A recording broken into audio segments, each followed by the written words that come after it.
Humanities കഫേയുടെ പുതിയൊരു ക്ലാസ്സിലേക്ക് ഏവർക്കും സ്വാഗതം. നമ്മളിപ്പോൾ നോക്കാൻ പോകുന്നത് ഇനി നമുക്ക് വരുന്ന മോഡൽ എക്സാമിന് വേണ്ടിയിട്ട് +2 എക്കണോമിക്സിൽ നിന്ന് നമ്മൾ നോക്കിയിട്ട് പോവേണ്ട അല്ലെങ്കിൽ പഠിച്ചിട്ട് പോവേണ്ട ഇമ്പോർട്ടൻ്റ് ആയിട്ടുള്ള എസ്എ ചോദ്യങ്ങളാണ് കേട്ടോ. അപ്പോൾ എല്ലാ ടോപ്പിക്സും നമ്മൾ കവർ ചെയ്തിട്ടുണ്ട്.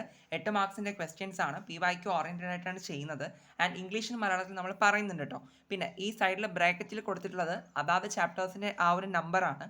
പിന്നെ പ്രത്യേകിച്ച് ഞാനിവിടെ മാർക്ക് ചെയ്ത് വെച്ചിട്ടുള്ളത് ഭയങ്കരമായിട്ട് മോസ്റ്റ് ഇമ്പോർട്ടൻ്റ് ആയിട്ടുള്ള ക്വസ്റ്റ്യൻസ് ആണ്. ഓക്കെ, അപ്പോൾ നമുക്ക് നേരെ ക്വസ്റ്റ്യൻസിലോട്ട് പോകാം. ഒന്നാമതായിട്ട് നമ്മുടെ രണ്ടാമത്തെ ചാപ്റ്ററിൽ നിന്നുള്ള, അതായത് ഞാൻ ആദ്യമേ മൈക്രോയുടെ കാര്യങ്ങളാണ് കേട്ടോ പറയുന്നത്, എന്നിട്ട് നമുക്ക് മാക്രോയിലെ ടോപ്പിക്സിലോട്ട് പോകാം. സോ മൈക്രോയിൽ നിന്ന് രണ്ടാമത്തെ ചാപ്റ്ററിൽ നിന്ന് നമുക്ക് പഠിക്കേണ്ട ഒരു എസ്എ ടോപ്പിക്കാണ് കൺസ്യൂമേഴ്സ് ഇക്വിലിബ്രിയം എന്ന് പറയുന്നത്. അപ്പോൾ കൺസ്യൂമേഴ്സ് ഇക്വിലിബ്രിയം എന്നും അല്ലെങ്കിൽ ഇതിനെ പറയുന്ന ഒരു പേരാണ് optimal choice of the consumer. Okay, രണ്ടും ഒന്ന് തന്നെയാണ്. ഓക്കെ, മലയാളത്തിൽ നമുക്ക് ഉപഭോക്താവിൻ്റെ അനുകൂലതമ തിരഞ്ഞെടുപ്പ് എന്ന് പറയാം. അപ്പോൾ ഇത് 8 മാർക്കിൻ്റെ ഒരു എസ്എ ചോദ്യമാണ്. ഓക്കെ, ഏത് അവസ്ഥേനെയാണ് നമ്മൾ ഇക്വിലിബ്രിയം എന്ന് പറയുന്നത് എന്നൊക്കെയുള്ള ഒരു കാര്യം നമ്മൾ മനസ്സിലാക്കിയിരിക്കണം.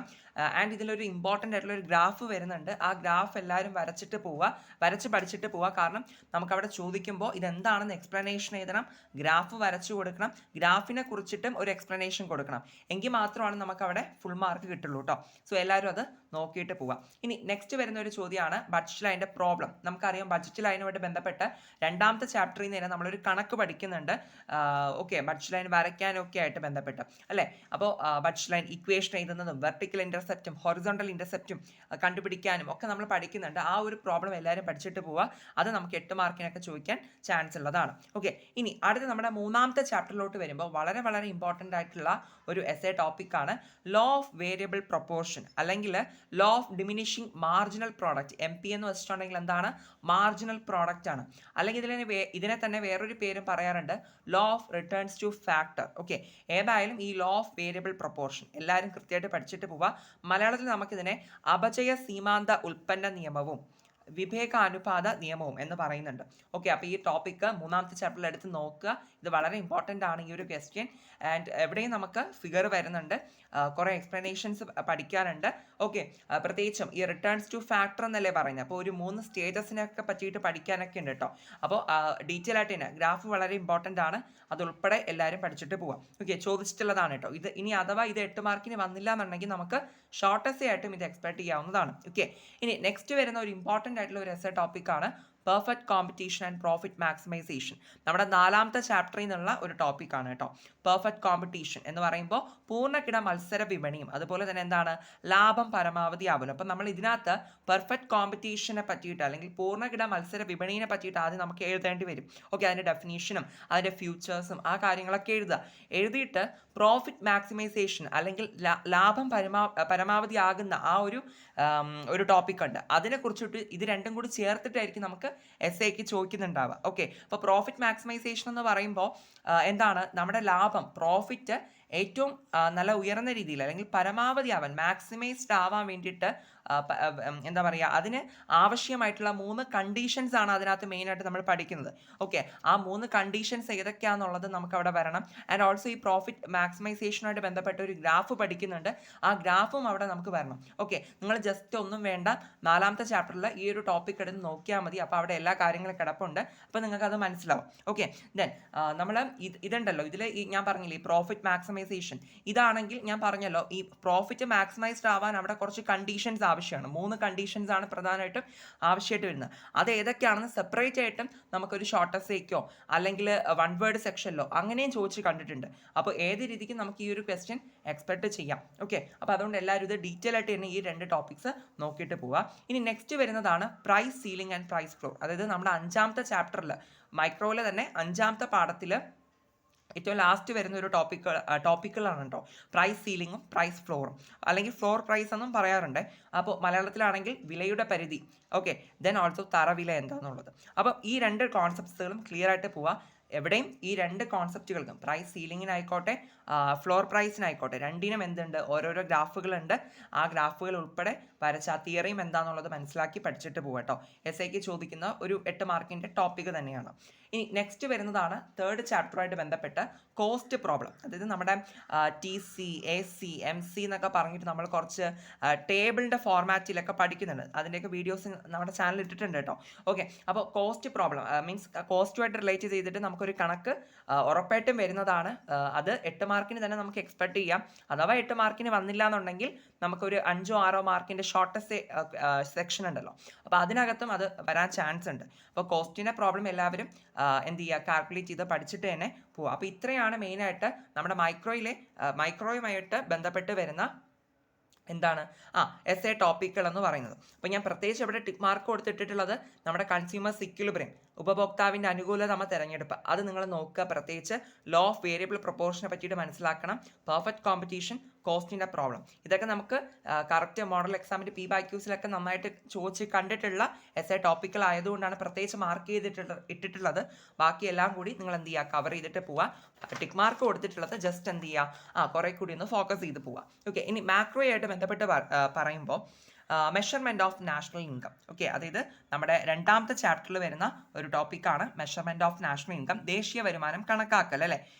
ഓക്കെ, ഇവിടെ ഒരു മിസ്റ്റേക്ക് വന്നതാണ് കേട്ടോ വെട്ടിയിട്ടുള്ളത്. ഓക്കെ, അപ്പോൾ എന്തായാലും നാഷണൽ ഇൻകത്തിൻ്റെ കാൽക്കുലേഷൻ ഇത് എല്ലാവരും പഠിക്കേണ്ടതാണ്.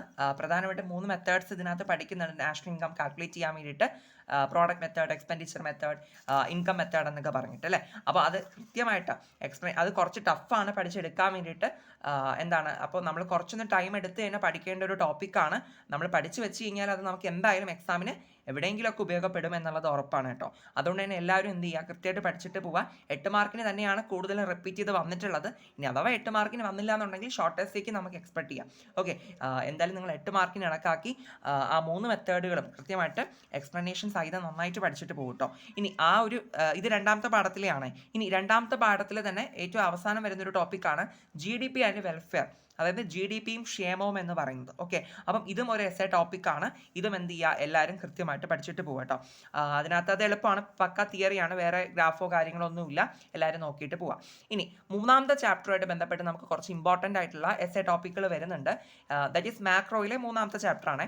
ഒന്ന് സെൻട്രൽ ബാങ്ക് അല്ലെങ്കിൽ നമ്മുടെ RBI, reserve bank of India അല്ലേ. അപ്പോൾ സെൻട്രൽ ബാങ്കിൻ്റെ ഫങ്ഷൻസ് എന്തെല്ലാമാണെന്നുള്ളത് ഒരു എസ്എ ടോപ്പിക്കാണ്. നമ്മളിത് സെപ്പറേറ്റ് ആയിട്ട് വീഡിയോ ആയിട്ട് നമ്മുടെ ചാനൽ ഓൾറെഡി ചെയ്തിട്ടുണ്ട്. ഇത് പഠിച്ചിട്ടില്ലാത്തവരാണെങ്കിൽ ആ വീഡിയോ എടുത്ത് കണ്ടു നോക്കുക കേട്ടോ. ഓക്കെ, അപ്പോൾ സെൻട്രൽ ബാങ്കിൻ്റെ ഫങ്ഷൻസ് എല്ലാവരും കൃത്യമായിട്ട് പഠിച്ചിട്ട് പോവുക. ഒരു 8 പോയിന്റ്സ് ആണ് മെയിനായിട്ട് വരുന്നത്. ഓക്കെ, എക്സ്പ്ലനേഷൻ സഹിതം എന്ത് ചെയ്യുക, പഠിച്ചിട്ട് പോവുക. ഓക്കെ, 8 മാർക്കിന് നമുക്ക് ചോദിക്കുന്ന ഒരു എസ്എ ടോപ്പിക്കാണ്. ഇനി നെക്സ്റ്റ് വരുന്ന വളരെ വളരെ ഇമ്പോർട്ടൻ്റ് ആയിട്ടുള്ള ഒരു എസ്എ ടോപ്പിക്കാണ്. നമ്മുടെ 3ാമത്തെ ചാപ്റ്ററിൽ നിന്ന് തന്നെയാണ് അഗെയിൻ വന്നിട്ടുള്ളത്. Policy tools to control money supply, അല്ലെങ്കിൽ നമുക്കിതിൻ്റെ മോണിറ്ററി പോളിസി എന്ന് പറയാം. ഓക്കെ, ദാറ്റ് ഈസ് പണത്തിൻ്റെ പ്രധാനം നിയന്ത്രിക്കാനുള്ള നയ ഉപാധികൾ. അതായത് നമ്മുടെ എക്കോണമിക്കകത്ത് അറിയാലോ, നമ്മുടെ എക്കണോമിക് സിറ്റുവേഷൻസ് എന്ന് പറയുന്നത് എല്ലായ്പ്പോഴും ഒരുപോലെ ആയിരിക്കില്ല. ഈ ഇൻഫ്ലേഷൻ, ഡീഫ്ലേഷൻ, അങ്ങനെയുള്ള പലതരത്തിലുള്ള സിറ്റുവേഷൻസിലൂടെ എക്കോണമി കടന്നു പോകാറുണ്ട്. അപ്പോൾ ഇത്തരത്തിൽ ഓരോ അവസ്ഥകൾ വരുമ്പോഴും അതിനെ ബാലൻസ് ചെയ്ത്, എക്കോണമിയെ ബാലൻസ് ചെയ്ത് നിർത്താൻ വേണ്ടിയിട്ട് എന്താക്കുന്നതാണ്, എടുക്കുന്ന പോളിസികളാണ് മോണിറ്ററി പോളിസി എന്ന് പറയുന്നത്. ഓക്കെ, ഇവിടെ പ്രത്യേകം ശ്രദ്ധിക്കേണ്ട കാര്യം എന്ന് പറയുന്നത് ഇത് നമ്മുടെ സെൻട്രൽ ബാങ്ക് തന്നെ അല്ലെങ്കിൽ RBI തന്നെ എടുക്കുന്ന പോളിസിയാണ് മോണിറ്ററി പോളിസി എന്ന് പറയുന്നത് കേട്ടോ. ഓക്കെ, ഞാൻ കൂടുതലായിട്ട് പറയുന്നില്ല, നിങ്ങൾ ആ ടോപ്പിക്ക് എടുത്ത് നോക്കുക, വായിച്ച് പഠിക്കുക. അതിനകത്ത് ഒരുപാട് കാര്യങ്ങൾ നമ്മുടെ CRR, SLR, open market operations, repo rate, reverse repo rate എന്നൊക്കെ പറഞ്ഞിട്ട് ഒത്തിരി കാര്യങ്ങൾ, ഒത്തിരി മോണിറ്ററി ടൂൾസുകളെ പറ്റിയിട്ട് പഠിക്കുന്നുണ്ട്. അതെല്ലാം കൃത്യമായിട്ട് ഡീറ്റെയിൽ ആയിട്ട് തന്നെ പഠിച്ചിട്ട് പോവുക. 8 മാർക്കിന് ചോദിക്കാൻ നല്ല ചാൻസ് ഉണ്ട് കേട്ടോ. കാരണം PYQസിൽ റിപ്പീറ്റ് ചെയ്ത് കണ്ടിട്ടുണ്ട്, അത്രയേ ഉള്ളൂ കാര്യം. ഇനി അടുത്ത് വരുന്നതാണ് ഇക്വിലിബ്രിയം അണ്ടർ 2 സെക്ടർ എക്കോണമി. നമ്മുടെ 4ാമത്തെ ചാപ്റ്റർ ഉണ്ടല്ലോ, മാക്രോയിലെ 4ാമത്തെ ചാപ്റ്റർ, ആ ഒരു ചാപ്റ്ററിൽ നിന്ന് വരുന്നതാണ് ഇക്വിലിബ്രിയം അണ്ടർ 2 സെക്ടർ എക്കോണമി, മേഖലാ മാതൃകയിലെ വരുമാന നിർണ്ണയം. ഓക്കെ, അപ്പോൾ ഇങ്ങനെ പറഞ്ഞിട്ട് നമുക്ക് എസ്എ ചോദിച്ചിട്ടുള്ളതാണ്. അപ്പം എന്താക്കുക, ഇതിനകത്ത് നമ്മൾ എക്സാൻ്റെ കൺസെപ്ഷൻ, എക്സാൻ്റെ ഇൻവെസ്റ്റ്മെൻറ്റിനെ പറ്റിയിട്ടും, അതായത് ഉപഭോഗം, അതുപോലെ തന്നെ എന്താണ് നിക്ഷേപം, ഇങ്ങനെയുള്ള പല കോൺസെപ്റ്റ് ഇതിനകത്ത് പഠിക്കുന്നുണ്ട്. അത് നിങ്ങൾ പഠിക്കുക. പിന്നെ പ്രത്യേകിച്ചും അവിടെ വരുന്ന ഇക്വിലിബ്രിയം. ഓക്കെ, അതായത് 2 സെക്ടർ എക്കോണമിയിൽ എങ്ങനെയാണ് ഇക്വിലിബ്രിയം വരുന്നത്, ദ്വിമേഖലാ മാതൃകയിൽ എങ്ങനെയാണ് എന്താക്കുക വരുമാന, ദറ്റ് ഈസ് ഇക്വിലിബ്രിയം, ആ ഒരു സന്തുലിതാവസ്ഥ വരുന്നത്. അപ്പോൾ അവിടെ ഒരു ഇക്വേഷനൊക്കെ മെയിനായിട്ട് കുറച്ച് ഇക്വേഷൻസ് ഒക്കെ പഠിക്കാനുണ്ട്. അതെല്ലാം ചേർത്തിട്ടായിരിക്കും നമുക്ക് ചോദിക്കുന്നുണ്ടാവുക. നിങ്ങൾ ടെക്സ്റ്റ് ബുക്ക് എടുത്ത് വായിച്ച് നോക്കുക കേട്ടോ. ഇനി നെക്സ്റ്റ് വരുന്നതാണ് objectives of government budget.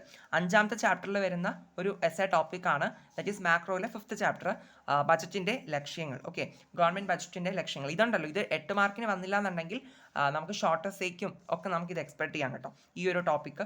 Okay, അപ്പോൾ ഇതിൽ മോസ്റ്റ് ഇമ്പോർട്ടൻ്റ് എന്ന് പറയുമ്പോൾ ഈ measurement of national income, okay, ദേശീയ വരുമാനം കണക്കാക്കാനുള്ള ആ 3 മെത്തേഡ്സും കൃത്യമായിട്ട് എക്സ്പ്ലനേഷൻ സഹിതം നന്നായിട്ട് പഠിച്ചിട്ട് പോവേണ്ടതാണ്. പിന്നെ സെൻട്രൽ ബാങ്കിൻ്റെ ഫങ്ഷൻസ്, അതുപോലെ തന്നെ മോണിറ്ററി പോളിസി, ഇതും നിങ്ങൾ കൃത്യമായിട്ട് പ്രത്യേകിച്ച് ശ്രദ്ധ കൊടുത്ത് പഠിക്കേണ്ടതാണ് മാക്രോ പഠിക്കുന്ന സമയത്ത്. ഓക്കെ, അപ്പോൾ ഇത്രയാണ് നമ്മുടെ ഇന്നത്തെ വീഡിയോ എന്ന് പറയുന്നത്. ഓക്കെ, നിങ്ങൾക്ക് യൂസ്ഫുൾ ആയിട്ടുണ്ടെന്നുണ്ടെങ്കിൽ എന്ത് ചെയ്യാം, ഫ്രണ്ട്സിനൊക്കെ ഷെയർ ചെയ്ത് കൊടുക്കുക, സബ്സ്ക്രൈബ് ചെയ്യുക, ലൈക്ക് ചെയ്യുക, ഹൈപ്പ് വരാൻ മറക്കരുത്. പിന്നെ എന്താണെന്ന് വെച്ചിട്ടുണ്ടെങ്കിൽ ഇതുമായിട്ട് ബന്ധപ്പെട്ട് എന്തെങ്കിലും ഡൗട്ട്സ് വന്നിട്ടുണ്ടെന്നുണ്ടെങ്കിൽ അതൊക്കെ കമൻറ്റ് സെക്ഷനിൽ അറിയിക്കുക. പിന്നെ നമ്മുടെ മോഡൽ എക്സാം റിലേറ്റ് ചെയ്തിട്ട് ഇനി അടുത്ത ഏതൊക്കെ ടൈപ്പ് ഓഫ് വീഡിയോസ് അങ്ങനെ എന്തെങ്കിലും റിക്വയർമെൻറ്റ്സ് ഉണ്ടെന്നുണ്ടെങ്കിൽ അത് നിങ്ങൾ കമൻറ്റ് സെക്ഷനിൽ അറിയിക്കുക.